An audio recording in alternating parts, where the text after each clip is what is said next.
Fala pessoal, o professor Breno Moraes aqui com vocês para o 8º episódio da nossa série de revisão para o Enem, 30 dias, 30 dicas até a sua prova, e hoje a gente vai de eletrostática, assunto que não é tão recorrente na prova do Enem, mas quando aparece, costuma aparecer condutores em equilíbrio eletrostático, e esse obviamente será o tema dessa nossa revisão de hoje, tá? E ao final, vamos resolver uma questão do Enem de 2015, se não me falha a memória, para que você veja como isso aparece na sua prova. Então, sem mais demoras, vamos aos encantos da física agora.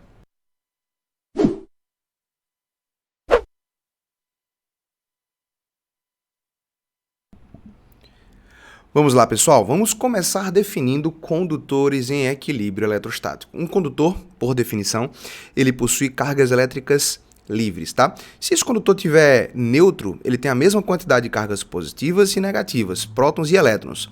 Mas só um tipo de partícula possui movimentação, que são os elétrons. Então aqui a gente tem um condutor carregado positivamente porque ganhou prótons. Verdadeiro ou falso? Falso, tá? Quando um corpo está carregado positivamente, é porque ele perde elétrons. E ao perder elétrons, ele fica com excesso de cargas positivas, portanto, com excesso de prótons, que é o caso aí desse nosso condutor. Então, olha só, em um condutor eletricamente carregado e em equilíbrio eletrostático, as cargas elétricas em excesso, tanto faz se forem positivas ou negativas, distribuem-se na sua superfície externa. Tá? Isso aqui é uma condição importante para um condutor em equilíbrio eletrostático, só que tem mais uma, tá?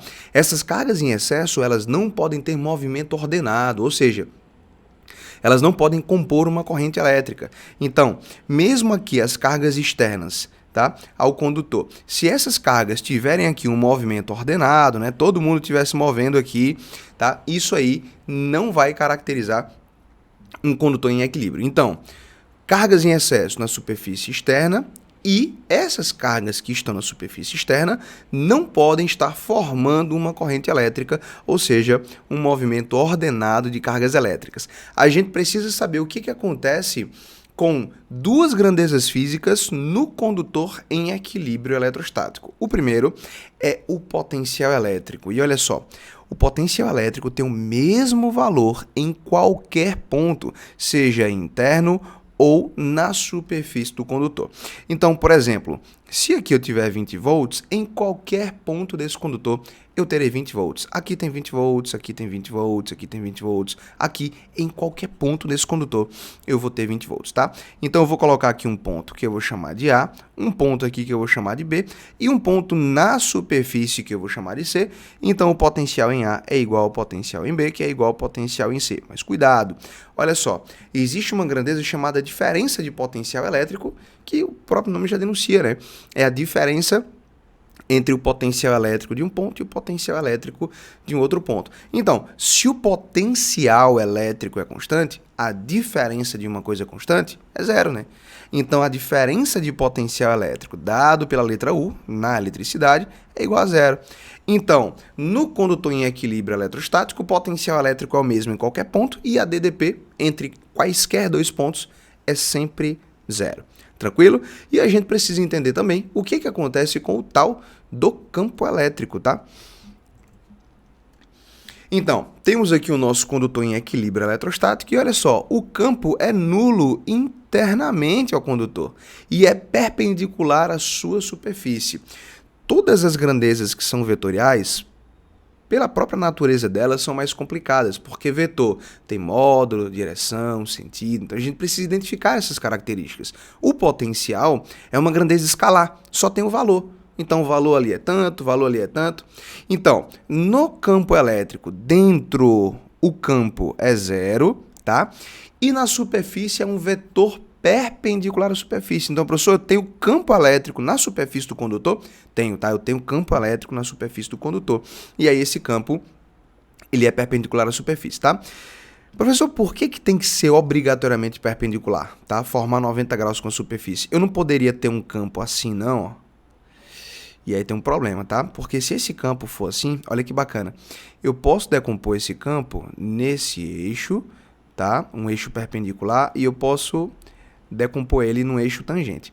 Então, eu vou ter aqui uma componente tangencial, seria esse aqui, tá? Que eu vou chamar de ET, e eu teria aqui uma componente radial, tá? Desse campo, que estaria bem aqui, ó.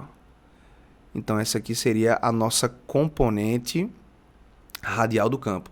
Esse campo inclinado, portanto, ele tem duas componentes, e o que é que vai acontecer? Essa componente aqui tangencial, pessoal, ela vai movimentar essas cargas na superfície do condutor, o que não pode acontecer pela condição que a gente falou no primeiro slide, entendeu? Por isso que o campo na superfície de um condutor é sempre perpendicular à superfície do condutor. Se ele for inclinado, eu vou ter ali uma componente tangencial e esse campo elétrico irá acelerar essas cargas na superfície do condutor, fazendo com que elas adquiram um movimento ordenado, e aí, por essa razão, o condutor não estaria mais em equilíbrio eletrostático. Então, bacana essa visão aí, beleza? Então, vamos revisar. Potencial elétrico, mesmo valor em qualquer ponto do condutor. DDP, 0, entre quaisquer dois pontos. Campo elétrico, 0 dentro do condutor. Na superfície tem campo? Tem. E esse campo, obrigatoriamente, é perpendicular à superfície do condutor. Muito bem. A aplicação mais interessante dos condutores em equilíbrio é exatamente a blindagem, né? Fenômeno descoberto por um grande gênio, tá? Que eu tenho uma admiração absurda por ele, o camarada chamado Michael Faraday, o inglês. Então aqui eu tenho um condutor A, e esse condutor A está envolvendo aqui o condutor C. O que eu vou fazer? Eu vou chegar próximo a esse condutor A aqui, um outro condutor carregado. Então, vai acabar acontecendo aqui uma polarização, né? Uma separação de cargas aqui no condutor A. Mas veja só, o que vai acontecer com o condutor C, que está dentro de A?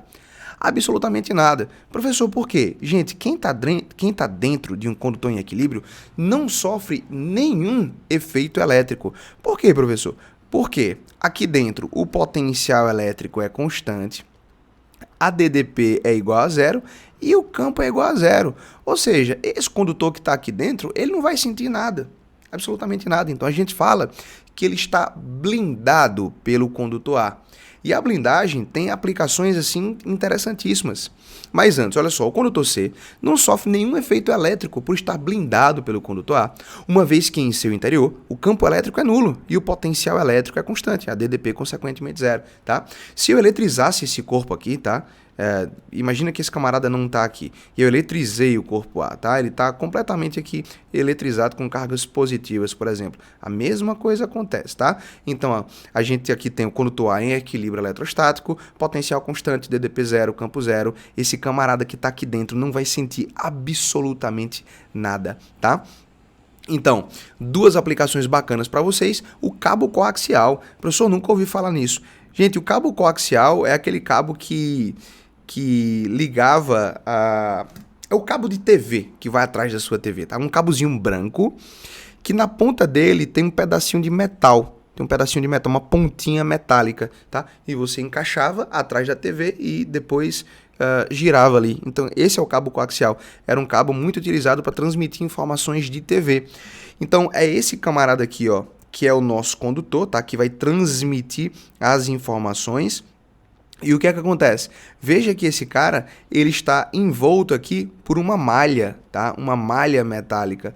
Professor, e é essa malha que vai blindar o nosso condutor de efeitos elétricos externos que poderiam atrapalhar o meu sinal de TV? Exatamente. Então, se você pegar um cabo coaxial, cortar ele, você vai ver que você vai encontrar uma malha. Essa malha está envolvendo aqui o nosso condutor, blindando ele de efeitos elétricos externos, de campos elétricos, de campos magnéticos, tá? Então, isso fazia com que o sinal da TV ficasse muito mais estável exatamente por causa da blindagem causada aí por essa malha metálica, beleza? E a segunda aplicação, obviamente, a gaiola do cara que descobriu a blindagem, né?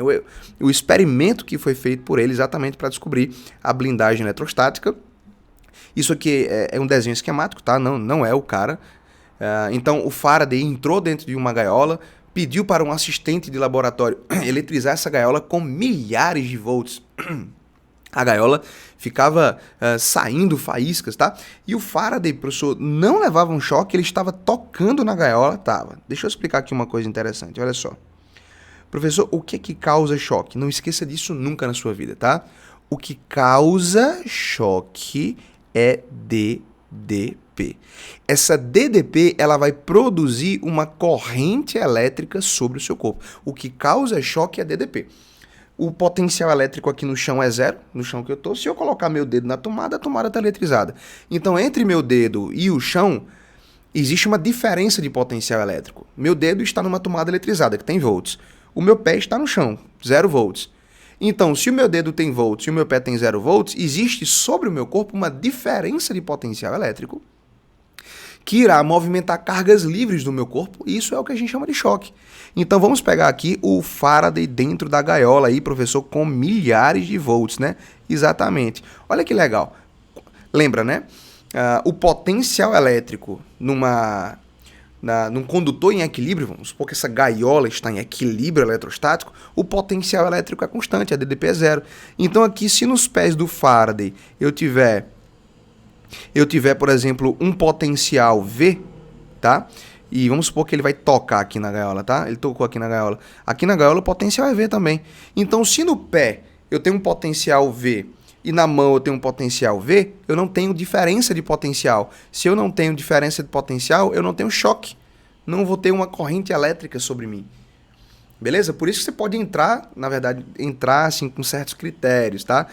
Você não pode tocar na gaiola e no chão ao mesmo tempo, senão você vai ter uma descarga elétrica. Então, se você estiver dentro de uma gaiola com 1 milhão de volts, tá? Você não vai levar um choque, porque você está blindado ali por aquela gaiola. A DDP na gaiola é zero, tá? É isso que acontece, por exemplo, também com automóveis. Então, cai aqui um raio, por exemplo, em cima do automóvel. O automóvel, suponhamos, se eletriza, tá? Vamos colocar aqui uma carga elétrica negativa. Quem está dentro do automóvel não vai sentir absolutamente nada. Por quê, professor? Porque o automóvel é uma gaiola de Faraday. Ele vai produzir uma blindagem, tá? Então, DDP igual a zero, campo elétrico igual a zero. Se a DDP é igual a zero, não tem choque. Então, pode tacar o pau ali no carro, tá? Cair raio, sei lá o que vai acontecer. Thor vir ali, né? Não vai acontecer nada com quem está dentro, porque a DDP é zero, você está blindado ali dentro. Beleza? Muita gente, mas muita gente mesmo pensa que o carro é um local seguro para você se abrigar em tempestade, exatamente por causa dos pneus de borracha, né? Erro gravíssimo, não tem nada a ver com pneu de borracha, tá? O carro é um excelente lugar para você se abrigar numa tempestade por causa da blindagem que o carro faz sobre os seus ocupantes, tá? E obviamente o Enem, o elaborador, ele sabe disso, né? E trouxe para a gente aí nessa questão de 2020, beleza? Faz uma pausa, faz uma leitura do enunciado. Então, qual o motivo físico da proteção fornecida pelos automóveis, conforme citado no texto? Pessoal, essa questão aqui, ela se encaixaria na habilidade 3 da competência 1, tá? Que está associado a reconhecer fatos ditos no cotidiano com a realidade científica. Tá? Eu já vi em jornal, em revistas conceituadas, dizendo que o carro é um bom lugar para se abrigar numa tempestade. Sim, é um bom lugar. Por causa dos pneus de borracha, porque pneu é isolante, então vai isolar o carro. Não tem absolutamente nada a ver. Nada a ver, tá? Então, o carro é um local seguro por causa da blindagem provocada pela sua carcaça metálica. Então, a gente encontra aqui facilmente o gabarito na letra C. Então é isso, pessoal. Espero que vocês tenham gostado, tá?